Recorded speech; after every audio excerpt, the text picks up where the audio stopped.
Bismillahirrahmanirrahim. Assalamualaikum warahmatullahi wabarakatuh. Waalaikumsalam warahmatullahi wabarakatuh.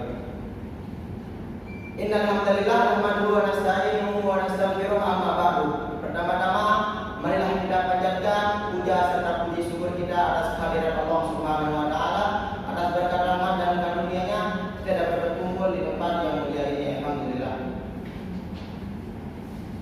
Sebelum memasuki pembahasan, alangkah baiknya kami dari kelompok 2 memperkenalkan diri terlebih dahulu. Saya sendiri atas nama Abizar Al-Ghifari dan di samping saya Amrullah selanjutnya. Dea Permata Mulia selanjutnya. Baik Malia Agustin selanjutnya. Dina Fitri Lestari dan selanjutnya. Chania Rizky Pusatisti. baik. Materi kita kali ini adalah konsep dan urgensi Pancasila dalam arus sejarah bangsa Indonesia. Seperti yang kita ketahui, Pancasila merupakan ide dasar untuk menata dan membangun kehidupan bangsa Indonesia. Pancasila pertama kali diusulkan oleh Insinyur Soekarno pada sidang BPUPKI tanggal 1 Juni 1945. Pancasila berasal dari bahasa Sanskerta, yakni panca yang berarti 5 dan sila yang berarti dasar atau prinsip.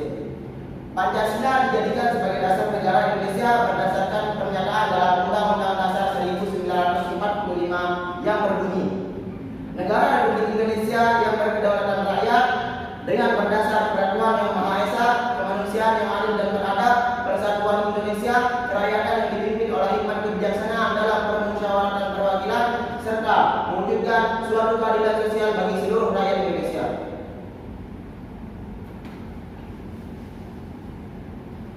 Sidang pertama BPUPKI dibuka pada tanggal 28 Mei 1945 dan pembahasannya dimulai keesokan harinya. Pada keesokan harinya tanggal 29 Juni 1945 ada 3 tokoh yang mengusulkan pendapatnya. Tiga tokoh tersebut yakni Mr. Muhammad Yamin, Mr. Supomo dan Insinyur Soekarno. Insinyur Soekarno mengusulkan 5 asas atau usul. Yang pertama, nasionalisme atau kebangsaan Indonesia. Yang kedua, internasionalisme atau peri kemanusiaan. Yang ketiga, mufakat atau demokrasi.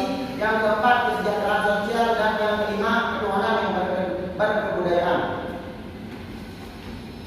Dengan kelima rumusan konsep dasar ini dan pengenalan istilah Pancasila, akhirnya hari tersebut ditetapkan sebagai hari lahir Pancasila dan pada tanggal 1 Juni 1945.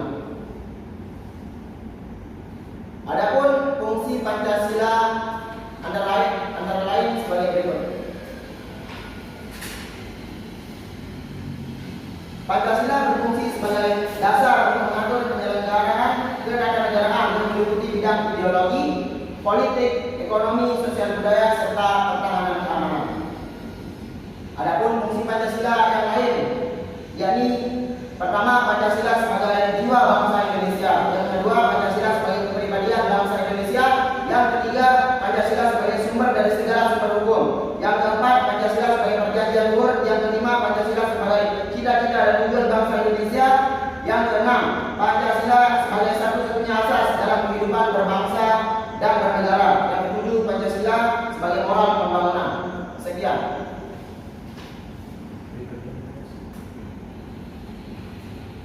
Adapun urgensi Pancasila itu meliputi yang pertama, ideologi sebagai penuntun warga negara. Artinya, setiap perilaku warga negara harus didasarkan pada preskripsi moral. Contohnya kasus narkoba yang merebak pada generasi muda menunjukkan bahwa preskripsi moral ideologis belum didasarkan kehadirannya. Dan yang kedua itu ideologi sebagai penolakan terhadap nilai-nilai yang tidak sesuai dengan Pancasila. Pancasila sebagai ideologi negara pernah mengalami berbagai guncangan dalam perjalanan sejarah Indonesia. Ada pihak-pihak tertentu yang ingin menggeser Pancasila dengan mengganti ideologi negara. Sebagai contoh adalah kasus terorisme yang terjadi dalam bentuk pemaksaan kehendak melalui kekerasan. Hal ini bertentangan nilai toleransi, berkeyakinan, hak asasi manusia, dan semangat persatuan. Berikutnya,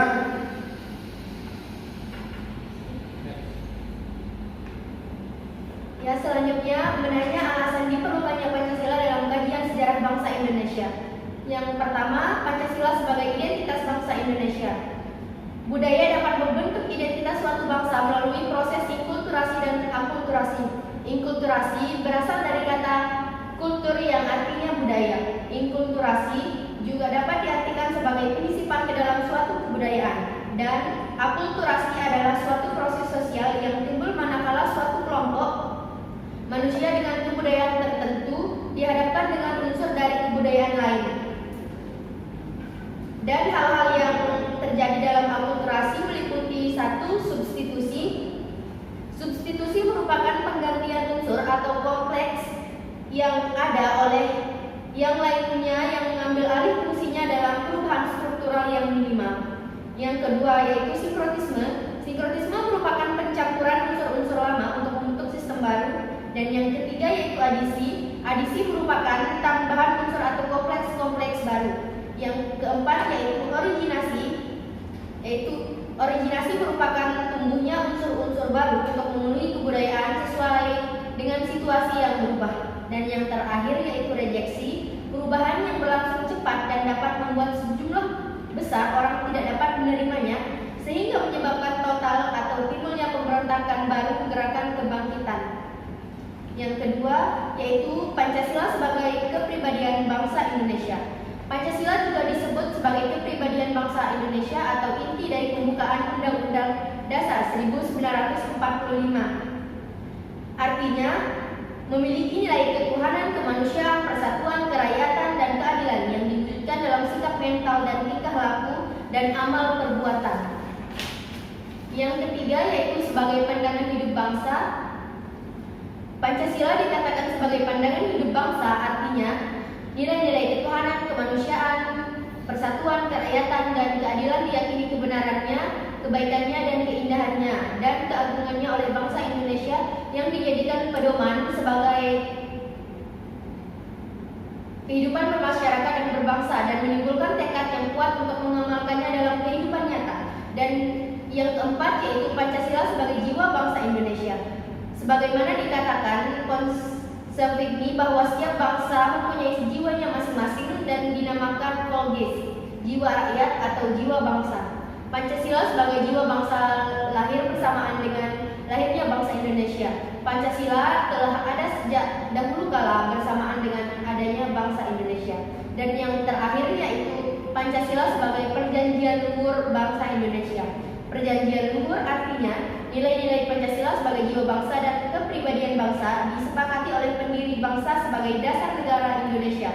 Makna Pancasila sebagai perjanjian luhur adalah Pancasila merupakan keputusan akhir bagi bangsa Indonesia yang harus diamalkan dan dilestarikan oleh seluruh rakyat Indonesia. Sekian.